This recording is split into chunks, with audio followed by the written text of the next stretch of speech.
Ignition sequence starts.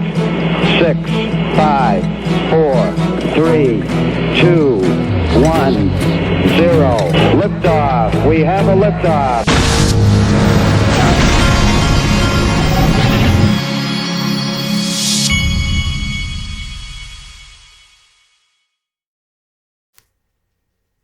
Hey everybody, this is the Digital Asset Investor, and there is a major storm going on outside right now, and I can hear things hitting my roof, and I've got a dead tree in the back that I've been begging a tree guy to come take down for literally, trying to get people that cut down trees. It's like for some reason right now there's a backlog of people that will cut down trees.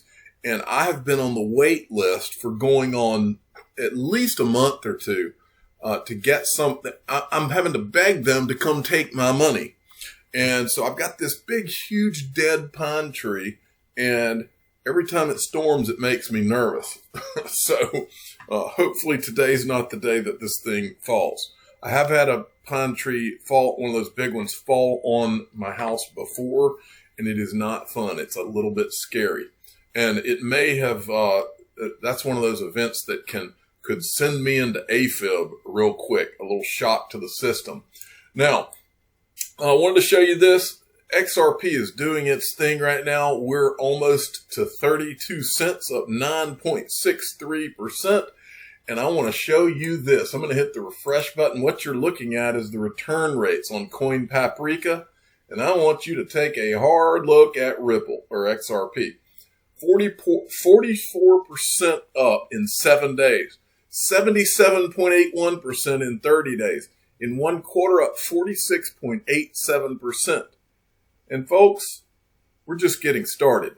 Now, I'm not saying you're not going to have a roller coaster ride as this goes, but I am saying that this is just the beginning of, as I was talking to somebody a minute ago and they were making fun of me about how I say this is the beginning of the beginning of the beginning. Well, that's what it is. We're just getting started. We hadn't even gotten our feet wet yet. All right.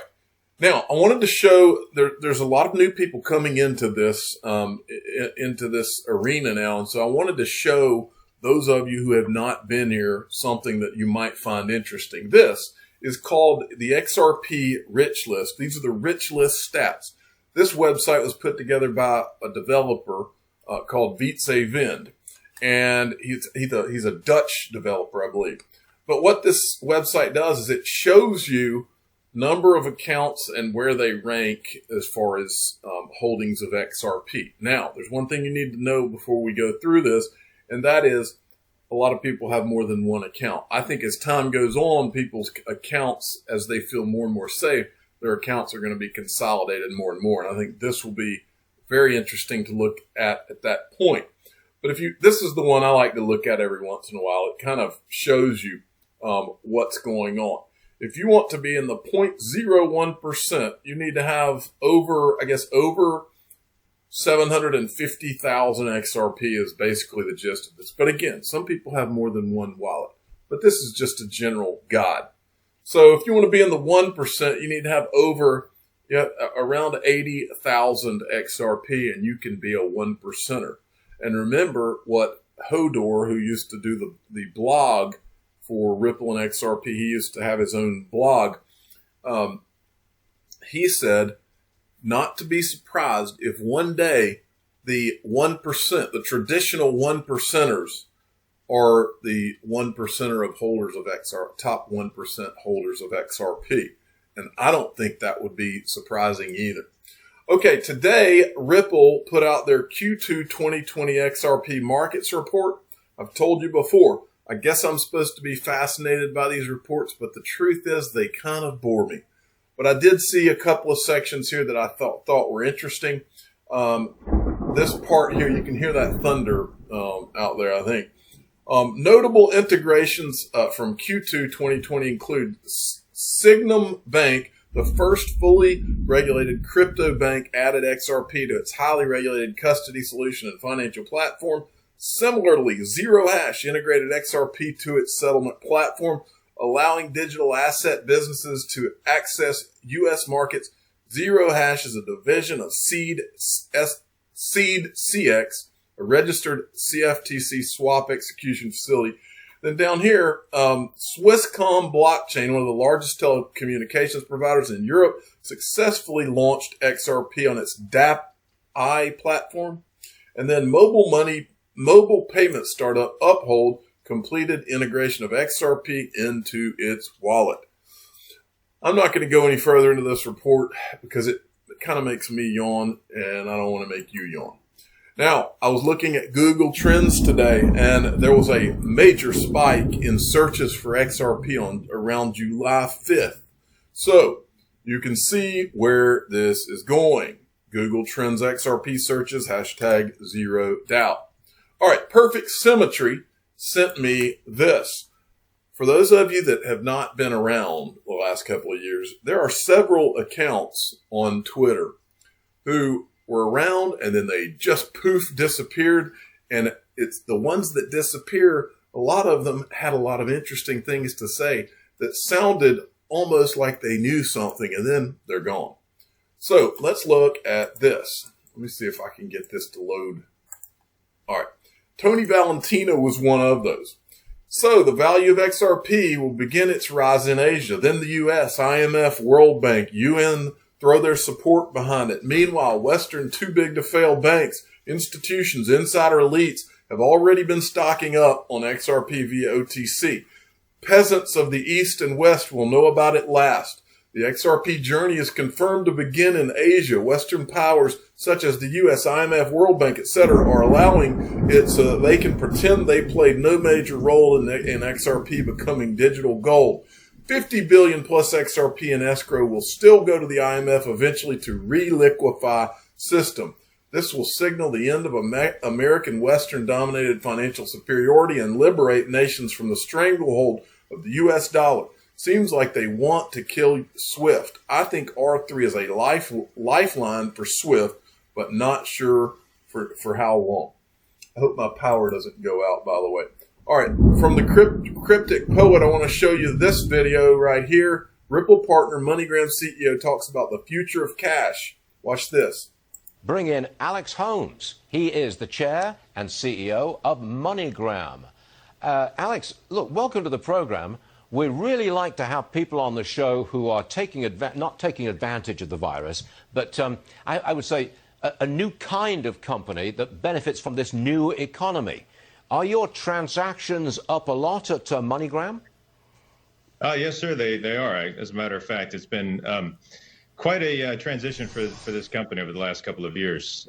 We have seen a tremendous surge in digital transactions over the last 2 years, and really an incredible surge over the last quarter since the pandemic really set in. 106% growth last quarter in digital transactions, and about 27% of our total company transactions. So definitely have seen a tremendous increase as consumers, look for coronavirus safe ways to send and receive money.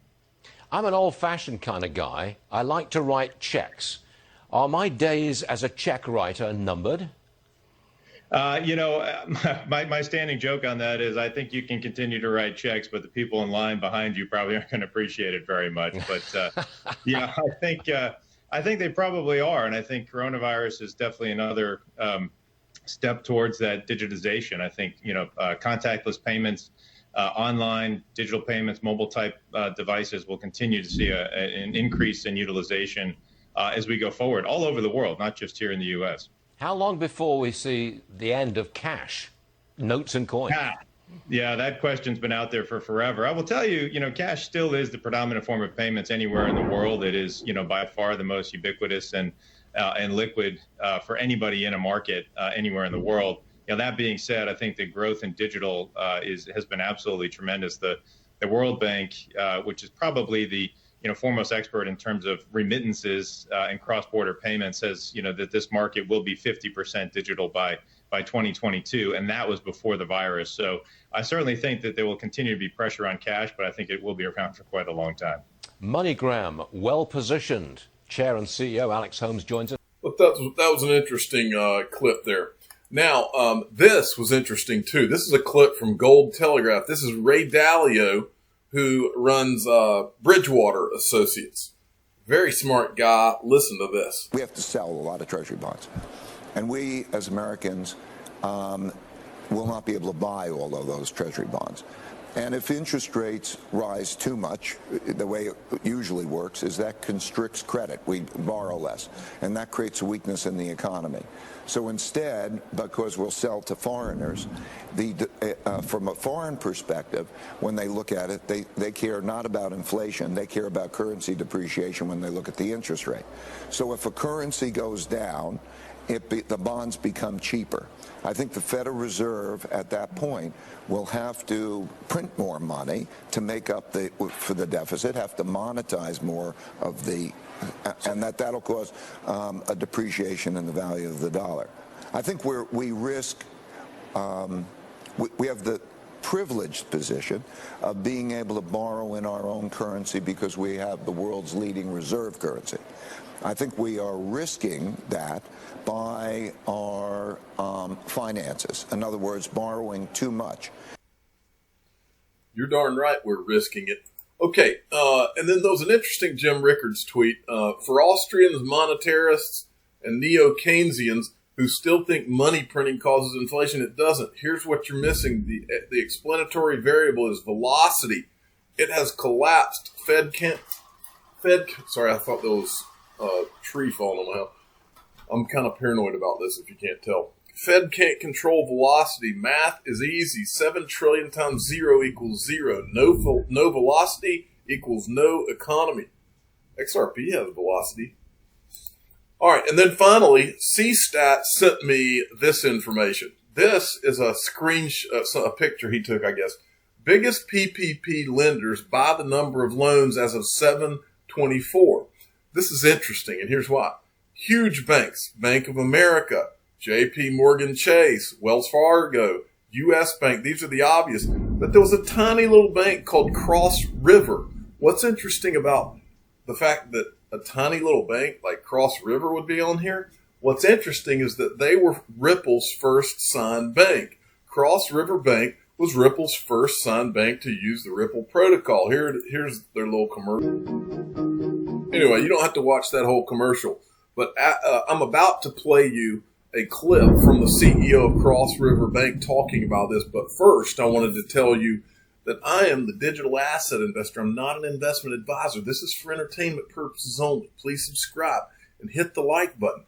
And tell your friends and family that Cross River Bank was Ripple's first signed bank. And now they're one of the biggest PPP lenders. Thanks for listening. We've been exploring for the past couple of months. It's a little bit difficult and a totally different animal. I mean, the loan amounts are definitely bigger, which is a little bit outside of our sweet spot.